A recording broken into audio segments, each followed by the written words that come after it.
And now let's turn to our next exit interview, where we were talking to some of our favorite Phoenicians who have left.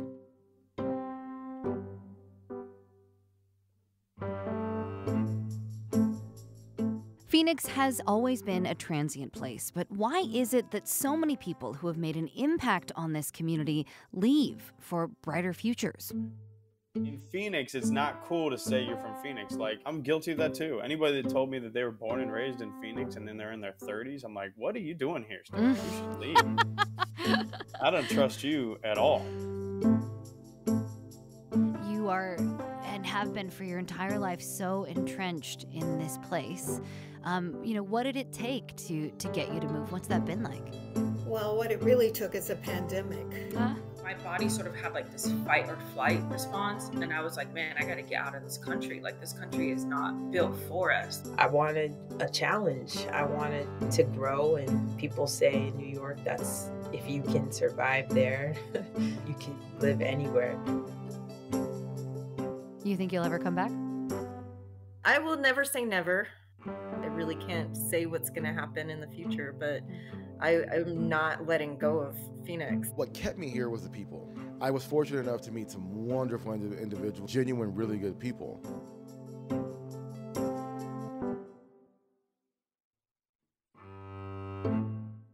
Today, I'd like to introduce you to a friend of mine, Rogelio Juarez.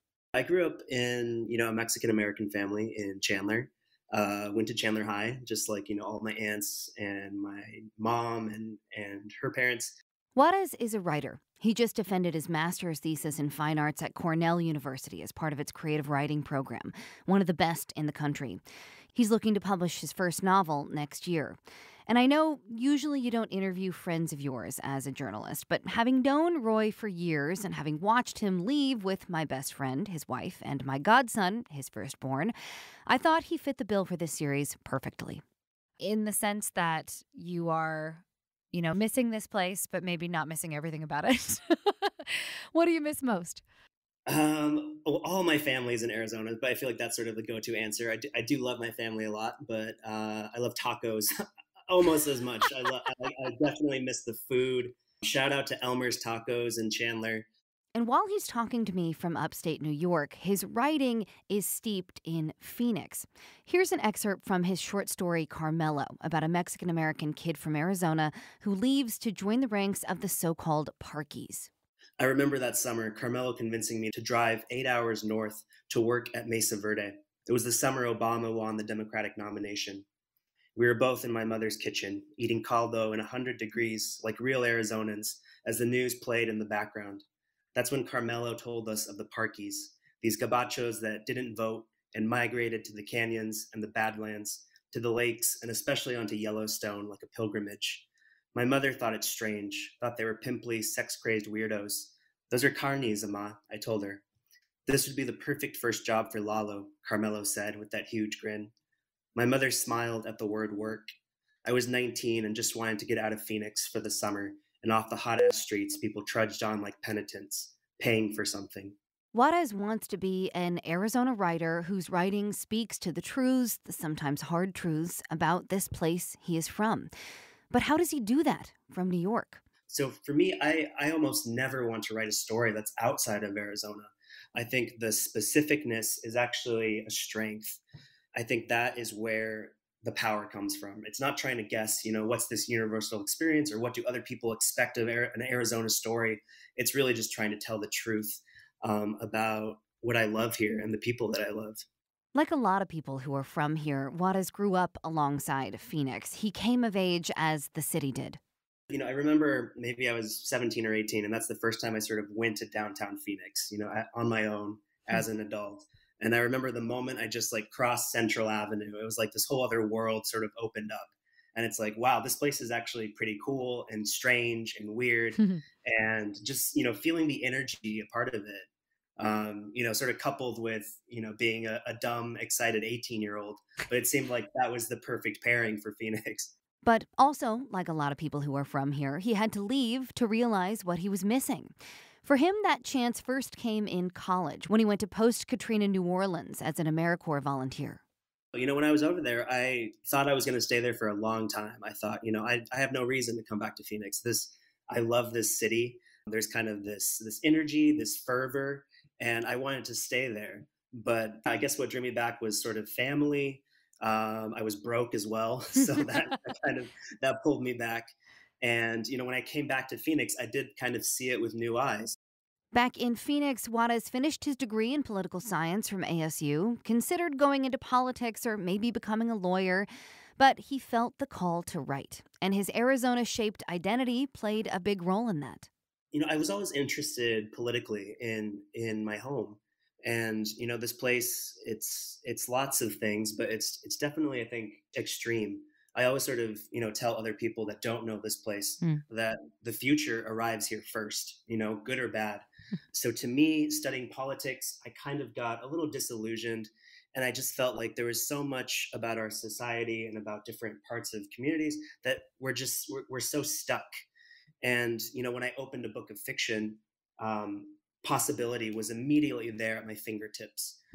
So I really loved that, of kind of offering new ways of thinking, new ways to dialogue with people that are different than you. So you did decide to become a writer. Why did you leave Arizona to do it, I guess? Yeah, so the kind of funny story is that I did not want to leave Arizona. I wanted to stay here to study at Arizona State University or University of Arizona, which they both have great programs. And I was waitlisted at these programs, but I ended up getting into Cornell. They made me an offer I couldn't refuse, I guess, or that my wife couldn't refuse. And I wanted to study with the writers that were there, the professors especially. Yeah. Do you see it as ironic that sort of to become an Arizona writer, you had to leave Arizona? Yeah, absolutely, absolutely. I wanted, the quick yes, and I would have jumped at it to stay. So let's talk then about how this place and how being from here shapes you as a writer and is shaping you now in your writing. Is it sort of the central character in a lot of what you're doing? Yeah, I think it is. It is a character, and my stories are sort of set in lots of different places throughout the Southwest, and some fictional places, but definitely Phoenix and Tucson and Ajo. The Sonoran Desert as a backdrop, I feel is so rich and it's so deep. And not just from the communities I come from, which are Chicano writers, but also the indigenous tribes that are here. And going back into the 1800s, was a really crazy time, especially in the Southwest and the desert. So it does shape. And to me, writing is almost a really active form of remembering or recreating. So for me, I really need to connect with a place because it's paramount. It's been so important for me, for my family, for the generations that came before us. Tell us about your family a little bit and how far back they go in this part of the country. Yes, my dad grew up in South Phoenix, and we have some inkling that his family has been in the Southwest, for hundreds of years, before Arizona, before the US, before Mexico. What I learned from him is that, South Phoenix, and it still kind of is the case, it's like a whole different world. It's kind of its own ecosystem down there. It has its own grit for sure. And, he grew up swimming in the canals, and he was always telling me about Pete's Fish and Chips and all of like the crazy parties they have. And then my mom's side of the family is from Mexico. They're from Ciudad Juarez. And her grandfather was actually a bracero worker. So they were able to come here, because of this political reason, because literally the border opened up, for a decade or two, and workers were allowed to come. So it sounds like as a writer, and through fiction, right? Like through creating fiction, but steeped in these places and in this history, you've discovered a lot about not just your family, but you and what this means to you. Yeah, I think so. I'm interested in, how the land shapes people and families and generations, but also how we shape the land, how we lose touch with it or how we can reconnect with it as well. Do you think you can do that? Be this sort of Mexican-American writer from the Southwest and steeped in these traditions and this history and do it from afar? You're in Ithaca, New York now.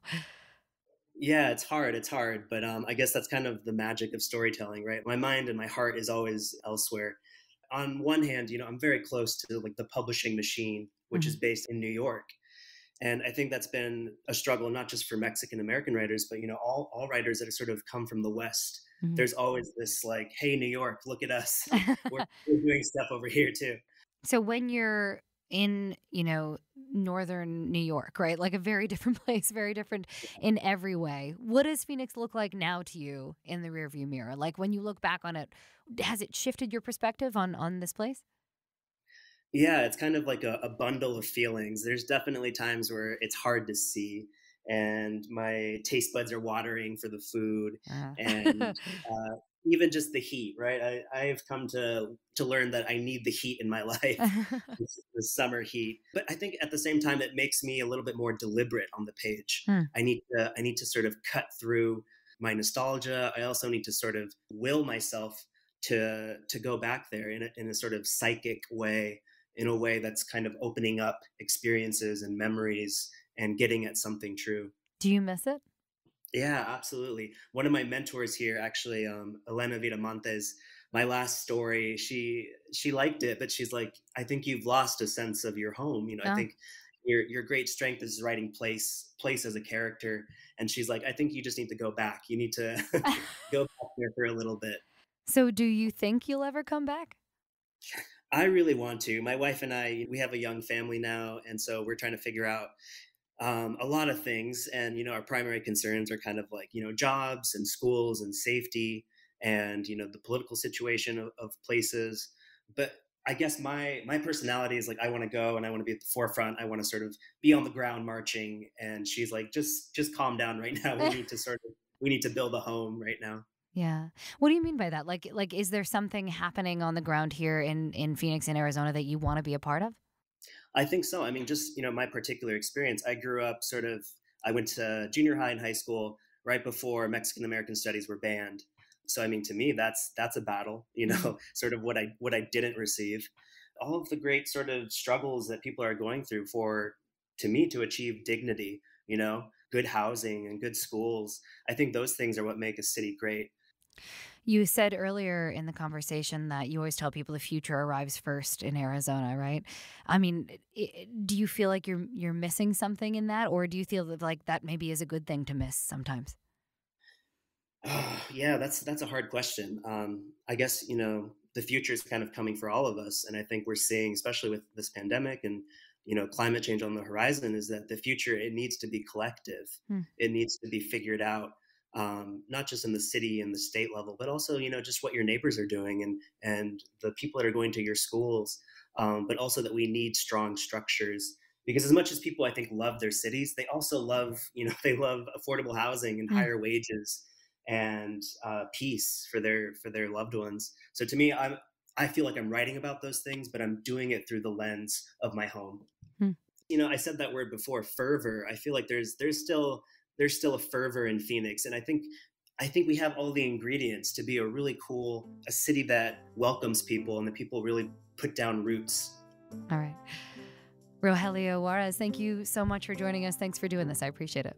All right, thanks, Lauren.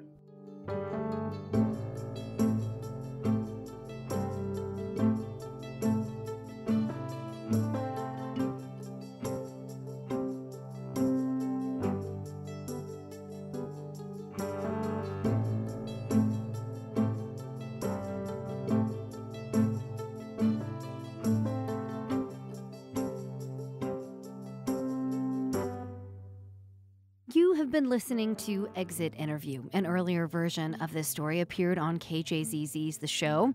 If you liked this episode, subscribe and leave us a rating wherever you get your podcasts. Exit Interview is a KJZZ original production. This episode was written, produced, and hosted by me, Lauren Gilger. It was co-produced by Nick Sanchez, and our executive producer is Amy Silverman. Until next time, thanks for listening.